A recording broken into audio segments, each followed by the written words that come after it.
Hadis ini diawali dengan hadis qudsi, yaitu firman Allah Subhanahu wa taala, dan selanjutnya diteruskan daripada hadis Nabi kita Muhammad sallallahu alaihi wasallam. Qala Rasulullah sallallahu alaihi wasallam, qala Allah taala, kullu amali ibni Adam lahu illa as-siyama fa innahu li wa ana ajzi bihi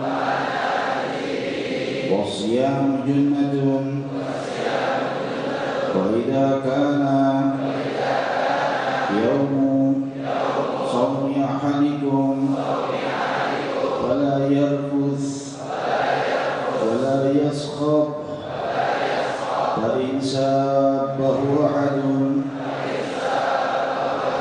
أو قاتله فليقل إني امرؤ صائم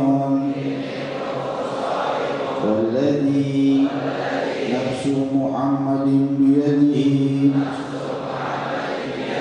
يخلق فم الصائم أطيب عند الله من ريح المسك للصائم فرحتان يفرحهما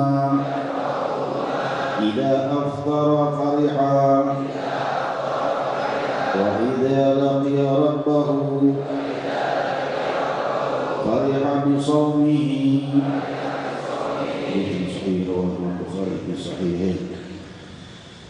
حمدا لرب خصنا بمحمد وأنقذنا من ظلمة الجهل والدياجر.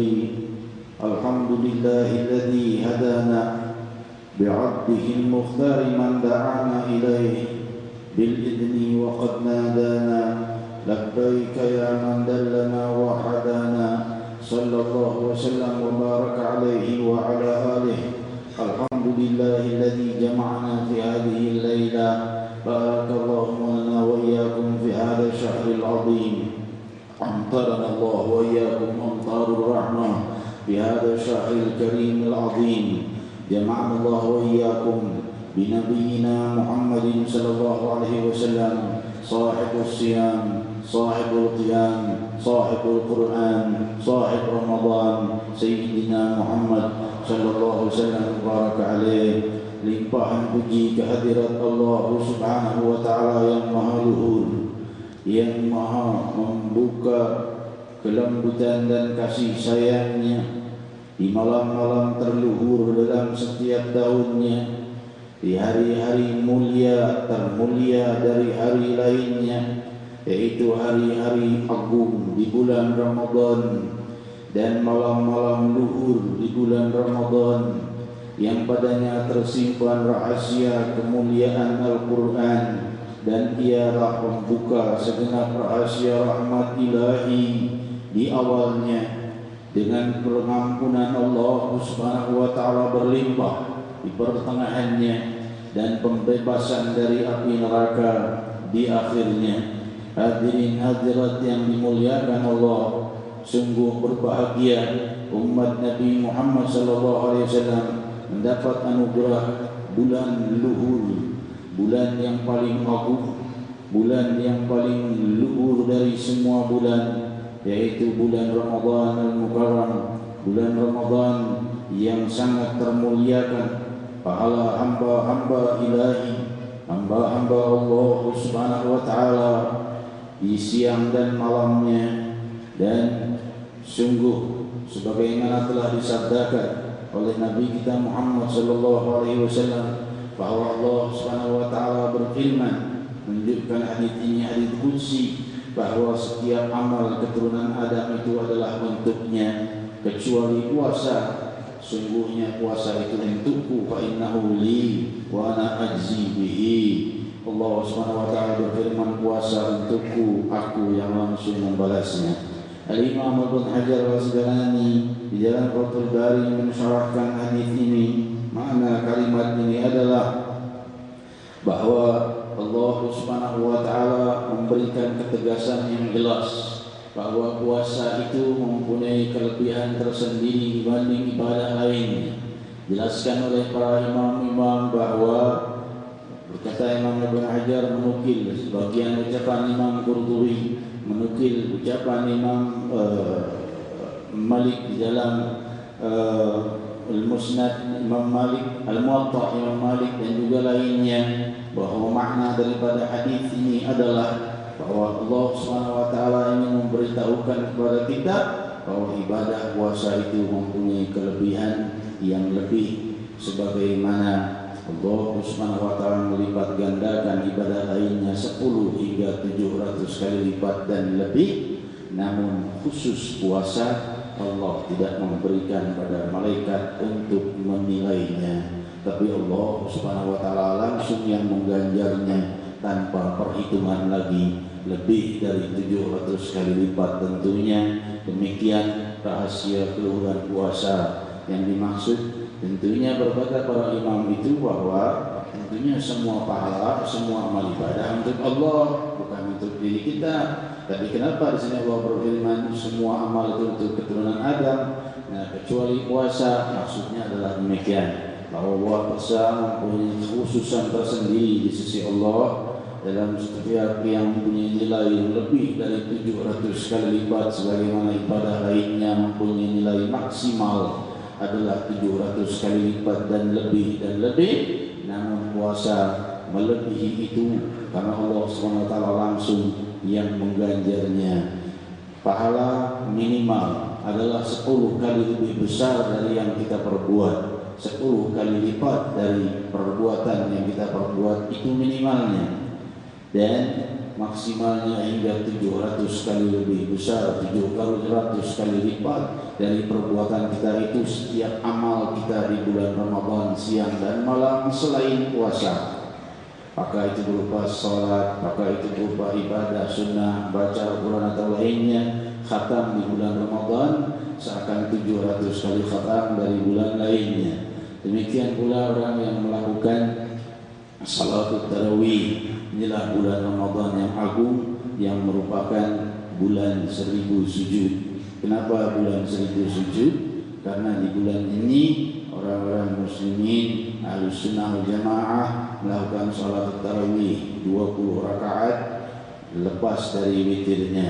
Salat malamnya 20 rakaat kalikan kurang lebih 30. Maka dalam setiap satu rakaat itu 2 kali sujud. Maka dalam setiap satu malam itu kita 40 kali bersujud kepada Allah Subhanahu wa taala setiap malam Ramadan selain witir. 1 kali malam saja sudah 40 kali sujud karena setiap satu rakaat itu kan 2 kali sujud.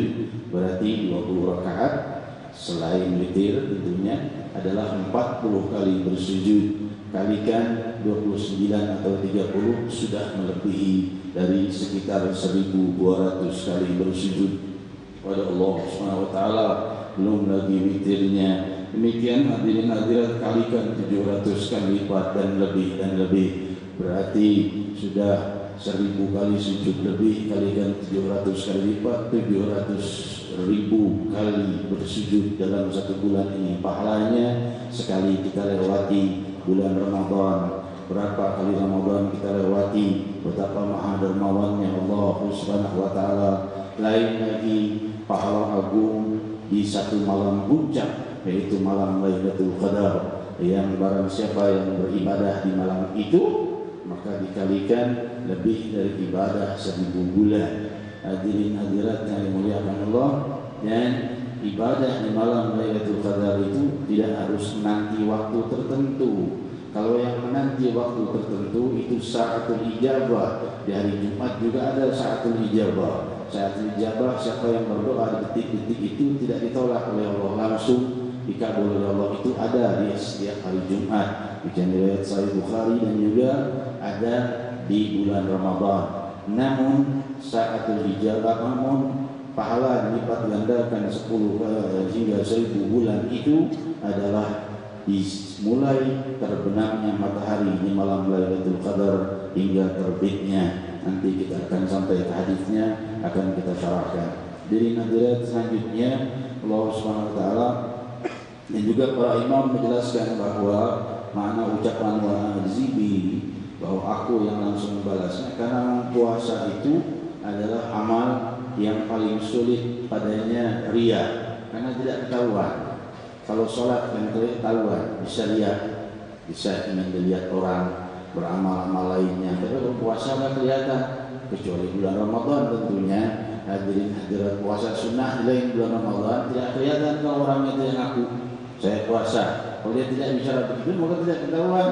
Maka pahala yang paling suci dari segenap ibadah dan paling mudah untuk mencapai ikhlas adalah puasa. Kenapa? Karena tidak diketahui orang lain, pahalanya agung. Wasyamu junnah. Dan puasa itu Imam Ibn Hajar dan segalanya menjelaskan makna junnah adalah wiqayah wasatr, yaitu perlindungan dan benteng dari api neraka, dari kemurkaan Allah. Oleh sebab itu Imam Ibn Hajar menjelaskan, maka Nabi SAW memerintahkan kita untuk menjaga puasa kita agar sempurna. Bagaimana? Wa kana yaumu shaumi ahadikum, jika kalian sedang berpuasa salah satu hari di antara kalian, salah satu di antara kalian puasa, jangan berucap dengan kalimat-kalimat yang buruk, wala yasqab, jangan mencaci maki bersama lain. Makna yarfus mempunyai beberapa makna, di antaranya adalah jima di bulan siang hari bulan Ramadan, dan di antara lainnya adalah makna mengumpat, caci maki. Yashab adalah perbuatan atau kalimat-kalimat yang buruk yang diucapkan, atau mencaci maki dan lain sebagainya. Yarfuth wala yarfuth wala yashab, Jangan ia berucap kalimat-kalimat yang buruk atau bergima atau ia mengumpat atau lainnya. Berkata Imam Ibnu Hajar, tentunya hal ini terlarang juga selain jima, tentunya dengan yang sudah halal. Yarfuth wala yarfuth wala yaskhab. Jangan berucap dengan ucapan-ucapan kotor, mengumpat lainnya. Di selain puasa pun terlarang, di selain Ramadan pun terlarang. Namun Nabi SAW ingin lebih lagi kita sempurna di bulan Ramadan dengan puasa kita. Puasa kita lebih sempurna di Ramadan atau selain Ramadan. Maka beliau ingin menjaga dengan cara supaya puasa kita tetap terjaga pahalanya, dengan menjaga lidah kita dari mengumpat, dari membicarakan aib lain, dan dari ucapan-ucapan yang buruk. Fa in sabahu ahadun aw qatalahu falyaqul inni imru'un sha'im. Maka jika seorang mencacinya atau seorang menantangnya, di sini makna sabahu ahadun sudah jelas. Orang yang mencacinya jangan dibalas, kata Nabi sallallahu alaihi wasallam. Aw qatalahu, kalimat qatalahu di sini Ibnu Hajar menjelaskan maknanya bukan orang ingin membunuhnya, karena qatalahu itu lebih kuat maknanya mengarah kepada orang yang ingin membunuh atau memeranginya, mengarah kepada hal yang membahayakan nyawa. Ini jika sudah terjadi seseorang yang membahayakan nyawa kita, ini kita tidak bisa mengatakan aku puasa, tapi kita layak membela diri, dan hal itu diperintahkan oleh Allah SWT melalui Rasulnya. Namun yang dimaksud di sini dijelaskan oleh Imam Ibnu Hajar adalah jika ditantang atau seorang ingin berkelahi atau adu nyawa dengan kita di bulan atau di saat kita puasa Ramadan atau selain Ramadan, baru ada tantangan begitu saja, tolak dengan ucapan falyaqul inni imru'un sha'im. Dia berkata, sungguh aku sedang berpuasa.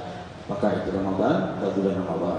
Tapi kalau sudah terjadi terjebak di dalam satu hal, maka punya layak yang membela diri, sebagaimana Badr al-Kubra yang juga terjadi di bulan Ramadan. Hadirin hadirat yang dimuliakan Allah, kalimat inni imru'un sha'im di sini mempunyai dua makna. Mengatakan bahwa aku puasa. Karena dalam riwayat lainnya Ibnu Hajar menjelaskan bahwa dikatakan Nabi SAW memerintahkan mengucapkan ini dua kali, ini sha'im. Aku puasa. Para imam menjelaskan ini kalimat diucapkan pada dirinya sendiri atau pada orang yang mencacinya atau menantangnya itu.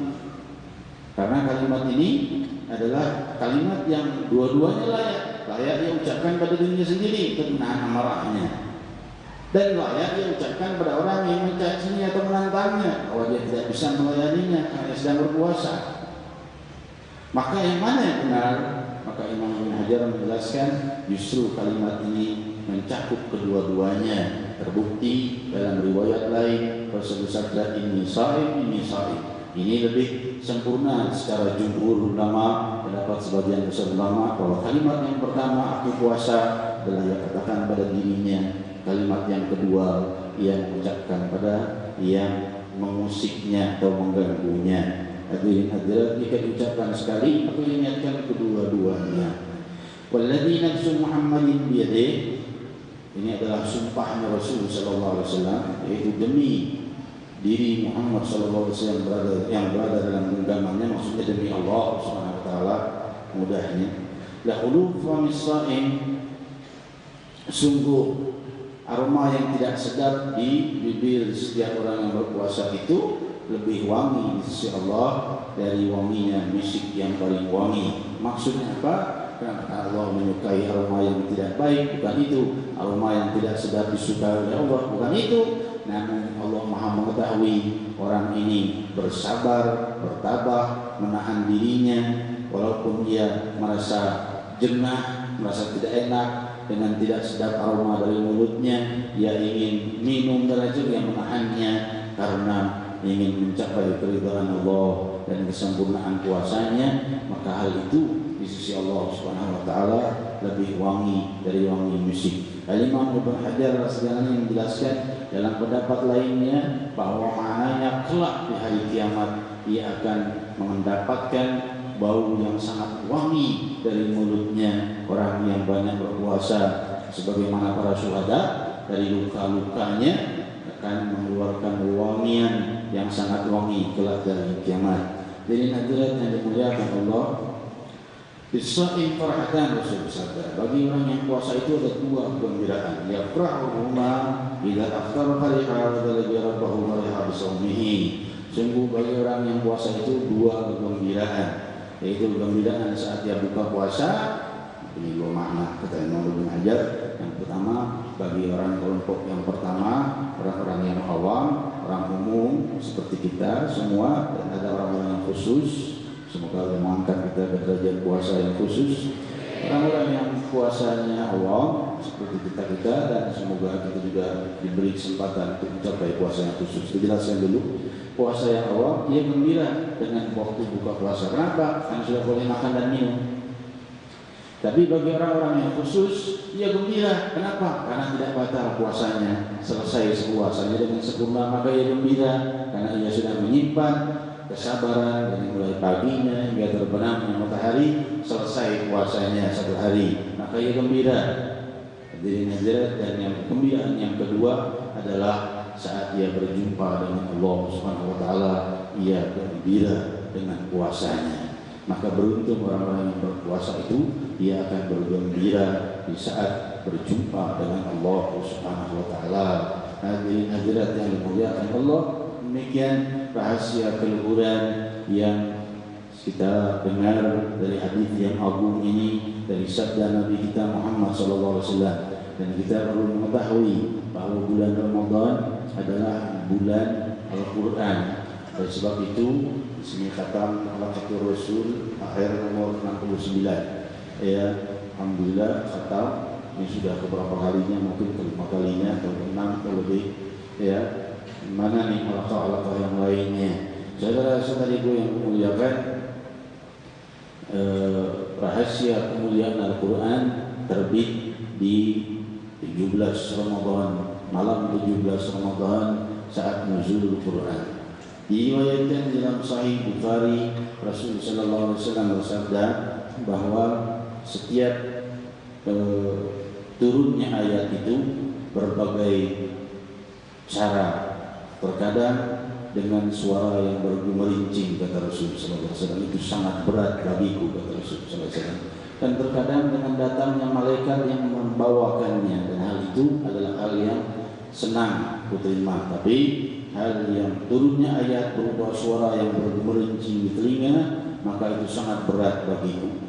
Dan juga diriwayatkan dalam Sahih Bukhari bahwa Sayyidatina Aisyah radhiyallahu anha ummul mukminin, bahwa ketika Rasul sallallahu alaihi wasallam turun ayat, pastilah beliau itu merasa berat dari beban yang turun dari kemuliaan ayat tersebut, hingga jika hari syiddatul bard, di saat sangat dingin cuaca, jika turun ayat, maka akan kau lihat, kata Sayyidatina Aisyah, dahi beliau itu deras mengalirkan keringat, tubuh beliau menjadi panas dari saat dahsyatnya rahasia kemuliaan dari turunnya firman-firman Allah kepada beliau.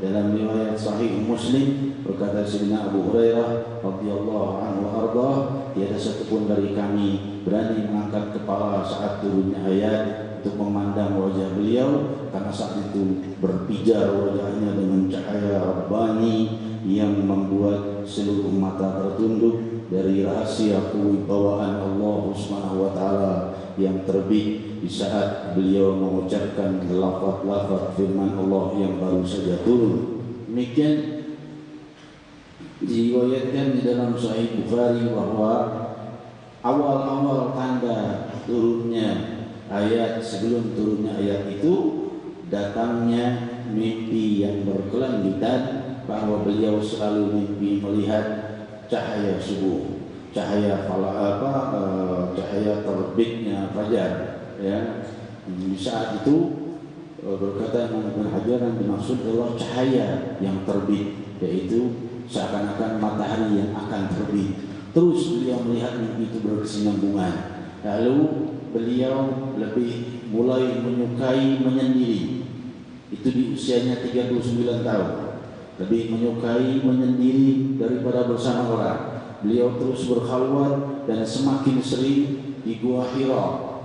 Di Gua Hira inilah beliau paling sering terus berkhalwat dan meninggalkan kesibukan yang biasa beliau sallallahu alaihi wasallam melakukan, yaitu berdagang, menjalankan perdagangan bersama istri beliau Sayyidatina Khadijah radhiyallahu anha wa ardhaha mu'minin. Namun di saat mulai usia beliau 39 memasuki 40, beliau sudah asyik dengan semakin hari semakin berkhalwat, berbanyak khalwatnya. Setelah itu pulang kembali ke rumah, dan demikian seterusnya sampai dijelaskan oleh Imam Ibnu Hajar Al-Asqalani bahwa sampai saat-saat cahaya maha benar akan turun kepada beliau, maka beliau melihat malaikat Jibril alaihissalatu wassalam, yang ketika beliau lihat Jibril alaihissalam itu berada di antara langit dan bumi, dan ia memperlihatkan sosok yang sebenarnya kepada Nabi Muhammad SAW,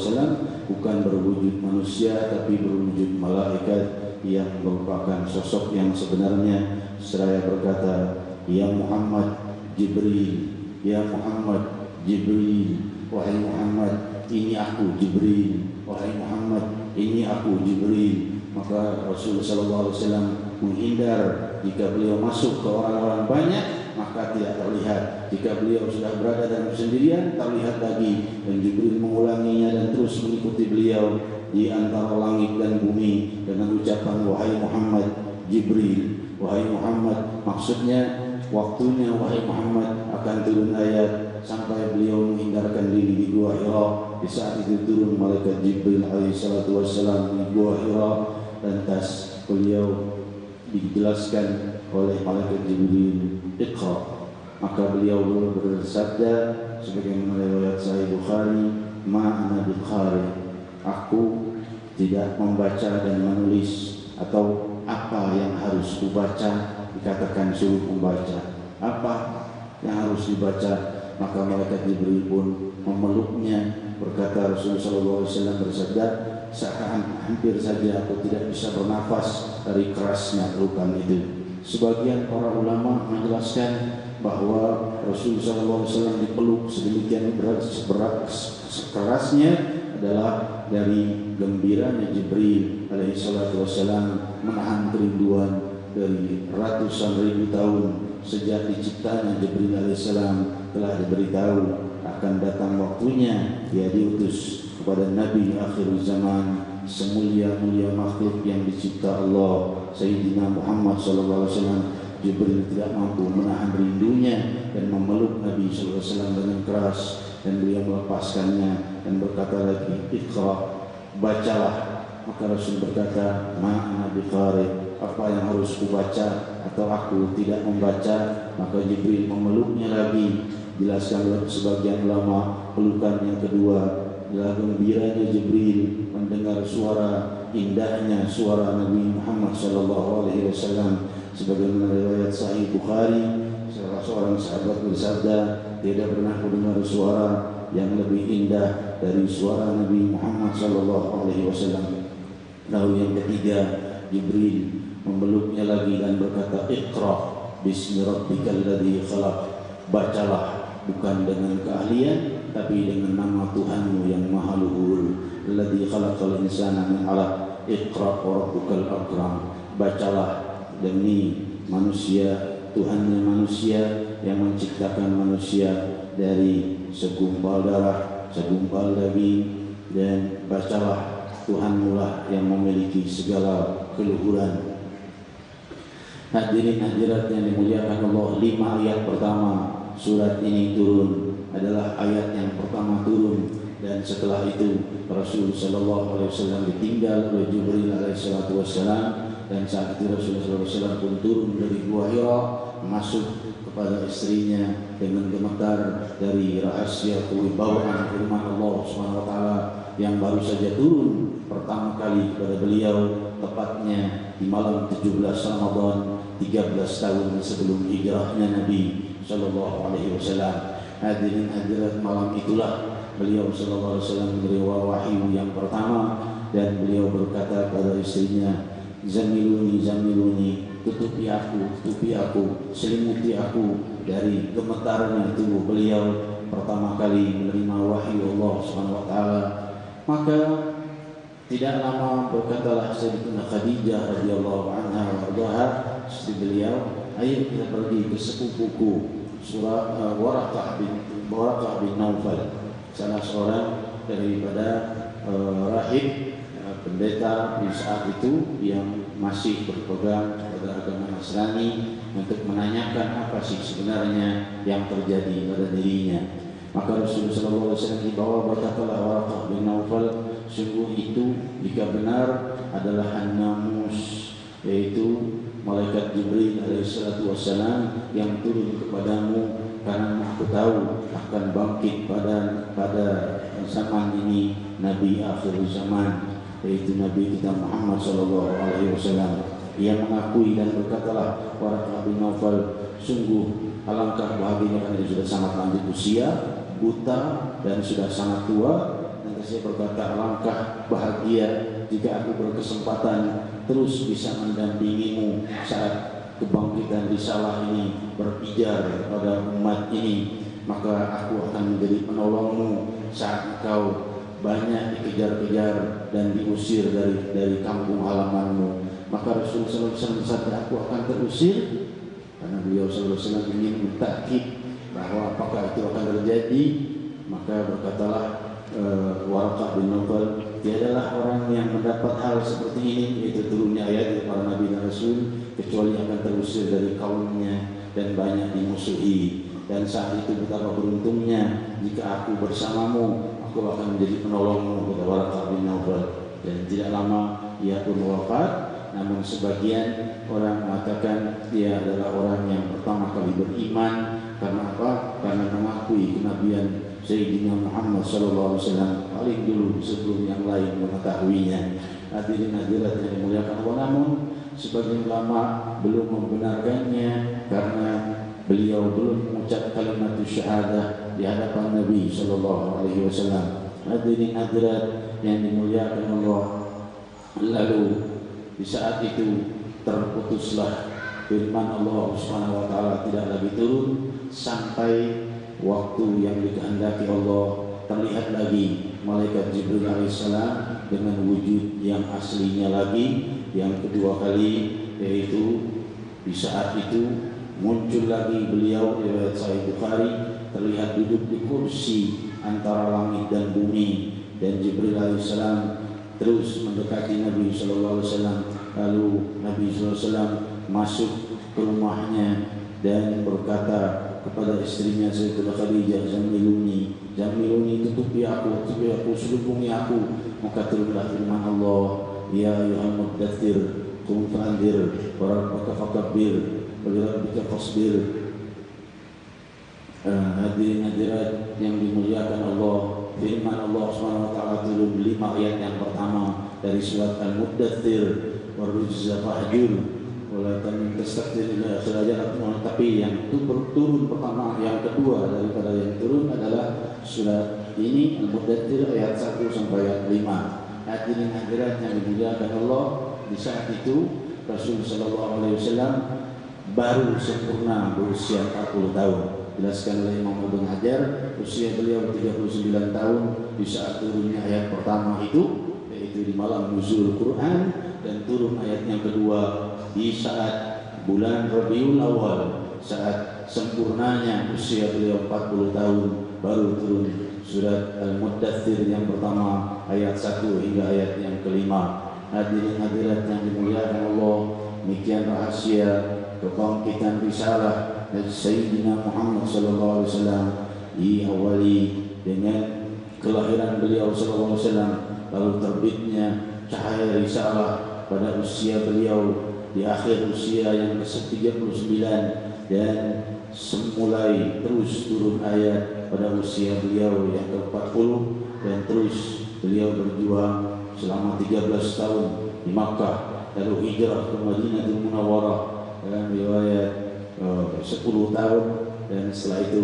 beliau meninggalkan Madinatul Munawwarah, meninggalkan muslimin muslimat, wafat. Namun rahasia keluhurannya, dia tidak pernah wafat dari zaman ke zaman, dari waktu ke waktu hingga malam ini kita masih berada dalam naungan cahaya kebangkitan risalah Sayyidina Muhammad SAW. Malam 17 Ramadan, malam pertamanya turun Al-Quran, dan di malam itu juga Rasulullah SAW berdoa untuk kemenangan Badr Al-Kubra, kejadian pada tahun kedua Hijriah, yaitu kurang lebih 15 tahun setelah ayat yang pertama turun, yaitu Iqra bismi rabbikal ladzi khalaq. Hadirin hadirat yang dimuliakan Allah, demikian itu semua, maka Allah Subhanahu wa taala memuliakan bulan Ramadan. Di bulan inilah bulan Allah Subhanahu wa taala memuliakan umat ini dengan turunnya Al-Qur'anul Karim. Semoga Allah Subhanahu wa taala memuliakan kita dengan rahasia kemuliaan bulan Ramadan Al-Mukarram. Maka hadirin hadirat yang dimuliakan Allah, berhiasilah, berindahlah siang-siang hari Ramadan kita, di puasa kita, dan sempurnakan di malam harinya dengan memperbanyak tarawih. Hadirin hadirat yang dimuliakan Allah, cukuplah kita sudah banyak melewati kehidupan kita yang penuh permainan, karena kehidupan dunia adalah permainan. Ya, sungguh kan seseorang itu layaknya orang yang berakal sempurna, dia jika disebut pemain kan marah, karena dia orang yang suka main artinya. Tapi justru di dunia ini orang yang menjadi pemain itu justru adalah orang yang banyak beruntungnya. Pemain sepak bola masa kini ada yang mencapai keberuntungan triliunan dolar hanya karena penghasilannya sebagai keahliannya menjadi pemain. Itu pemainnya di hadirat. Orang yang serius di dunia belum mencapai kemuliaan para pemain di dunia. Hadirin hadirat, itulah dunia. Nama hayatud dunya la'ibun wa lahu. Sungguh kehidupan dunia ini adalah permainan dan sandiwara yang merupakan kita dari Allah Subhanahu wa taala. Semakin kita hebat bermain, semakin beruntung di dunia. Namun kita tentunya tidak mendambakan itu, semakin lupa dari Allah. Yang kita dambakan adalah kecukupan yang membuat kita justru lega dengan bisa selalu banyak mengingat Allah Subhanahu wa taala, berzikir kepada Allah Subhanahu wa taala, beribadah kepada Allah Subhanahu wa taala. Itulah yang kita kehendaki, kemudahan dari segala sesuatu dan kecukupan dari segala apa yang kita butuhkan. Maka kita mohon pada Rabbul Alamin Subhanahu wa taala agar mencukupi segala kebutuhan kita, dan Allah Subhanahu wa taala mempermudah segala yang sulit dari permasalahan kita. Allah menyingkirkan musibah kita. Semoga Allah mengangkat segala masalah dari kita, menggantikannya dengan penyelesaian. Faqulu jami'an ya Allah, ya Allah, ya Allah, ya Allah, ya Allah, ya Allah, ya Allah, ya Allah, ya Allah, ya Allah, ya Allah, ya Allah, ya Allah, ya Allah, ya Allah. Limpahi kami kebahagiaan dunia dan akhirat. Ya Allah, jauhkan dari kesulitan dunia dan akhirat, jauhkan dari masalah dunia dan akhirat, jauhkan dari musibah dunia dan akhirat, zahir dan batin. Ya Allah, ya Allah. Dan bagi ayah bunda kami, ya Allah, kebahagiaan yang sempurna dunia dan akhirat. Ya Allah, ya Allah, ya Allah. Bagi wilayah kami, bagi kota kami, bagi bangsa kami, bagi seluruh muslimin muslimat di barat dan timur. Ya Allah, jagalah kami, jagalah kota kami, jagalah bangsa kami, jagalah seluruh muslimin muslimat. Bentengi wilayah kami dari masuknya segala gangguan yang akan merusak tauhid dan merusak keimanan kami. Ya Allah, Ya Allah, Ya Rahman, Ya Rahim, Ya Allah, Ya Allah, Ya Rahim, La ilaha illallah,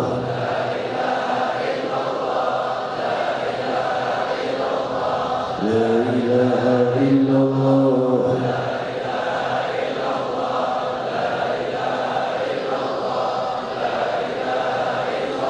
La ilaha illallahul azimul halim.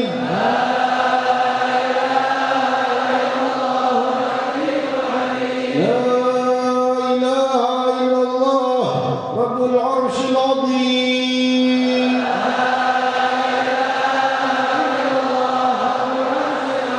La ilaha illallah Rabbus samawati wa Rabbul ardi wa Rabbul arsyil karim.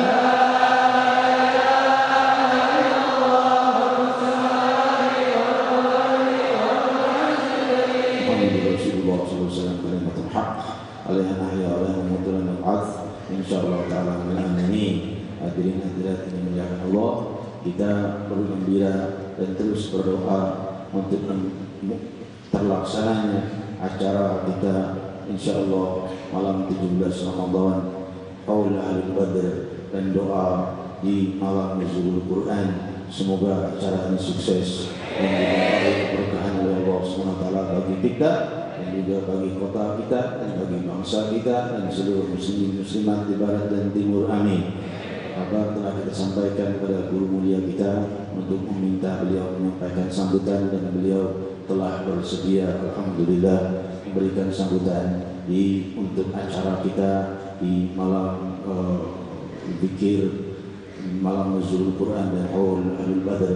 Semoga Allah SWT melimpahkan kemudahan bagi kita untuk hadir. Jangan pulang kampung dulu, ya. Jangan keluyuran kemana-mana, ntar pulang kampung selesai acara Badr di Monas, pulang kampung. Kadang tahan dulu, selesai acara Badr pulang kampung. Saya, ya caranya kita lewatkan karena ini acara yang sangat agung. Jadi jangan kemana-mana dulu, selesai dari kalau bisa, ya kalau bisa hadir acara Badr, jangan pulang kampung dulu, ya. Kalau memang sudah terpaksa, ya berangkat, tapi semampunya kalau bisa ikuti lewat streaming, ya walaupun bisa dengan gambar, lemah sinyal, bisa dengarkan suaranya saja, paling tidak kita turut termuliakan dengan rantai agung yang mengikat kita dengan para Ahlul Badr radhiyallahu anhum wa ardhahum, orang-orang termulia di umat ini. Selanjutnya kita bertawassul kepada Ahlul Badr dan berdoa semoga Allah SWT mengangkat segala permasalahan dan kesulitan dari kita dengan kemuliaan Ahlul Badr radhiyallahu anhum wa ardhahum. Hadirin hadirat yang dimuliakan Allah, ada di antara saudara kita yang memimpikan saat acara Qaul Badr ini. Suatu waktu ia 2 tahun yang lalu kalau tidak salah, ketika malam Qaul Badr ini dia selepas salat tarawih lelah ketiduran, tidur, ia melihat para Ahlul Badr 313 dari Muhajirin dan Ansar, padanya Sayyidina Ali bin Abi Thalib, para Ahlul Bait Rasul dan para sahabat Muhajirin dan Ansar. Mereka ini mengajak jamaah yang hadir di Qaul Badr untuk bertemu dengan Rasul sallallahu alaihi wasallam. Para Ahlul Badr itu mereka mengajak para jamaah yang hadir di acara Qaul Badr untuk bertemu dengan Sayyid Ahlul Badr, Sayyidina Muhammad sallallahu alaihi wasallam. Ayo ikut kami akan antarkan kalian semua ke hadapan Rasul sallallahu alaihi wasallam. Maka ia pun orang yang mimpi ini mengejar, tapi ia tidak bisa mengejar kelompok itu yang sudah dibawa oleh Ahlul Badr menuju Rasul sallallahu alaihi wasallam. Ia tidak bisa mengejarnya. Saat ia bangun dari tidur, ia pun segera berangkat ke acara Qaul Badr, tapi acara sudah selesai. Hadirin hadirat yang dimuliakan Allah, maka jangan, kalau bisa semampunya jangan lewatkan acara agung ini, karena mengikat rantai agung kita dengan para Ahlul Badr radhiyallahu anhum wa semulia-mulia kelompok dari kelompok yang ada, dari segenap umat yang ada, dan di kelompok umat ini Ahlul Badr radhiyallahu anhum wa Selanjutnya kita bertawassul pada Ahli Badar, lalu doa penutup oleh guru kita yang kita muliakan Al-Habib bin Muhammad Baqir Muntas. Yataqabbal masykurah. Salatullah salamullah ala taha rasulillah. Salatullah salamullah ala yasin habibillah.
اللهم صل وسلم على سيدنا محمد في الأولين والآخرين وفي الملأ الأعلى إلى يوم الدين. اللهم اجعلنا من أعظم عبادك نصيبا من كل خير من أنت به على عبادك، واغفر لنا ذنوبنا جميعا بفضلك ورحمتك، ونعوذ بك أن يطلع فجر هذه الليلة وعلينا ونأخذت بذنب. يا من يغفر الذنوب جميعا يا رحيم يا واسع المغفرة والجود والفضل العظيم. اللهم مغفرتك أوسع من ذنوبنا ورحمتك أرجع عندنا من أعمالنا. يا من وفق أهل الخير للخير وأعانهم عليه، ووفقنا ووفقهم للخير وأعنا برحمتك يا أرحم الراحمين. وصلى الله على سيدنا محمد النبي الأمي وعلى آله وصحبه وسلم، والحمد لله رب العالمين.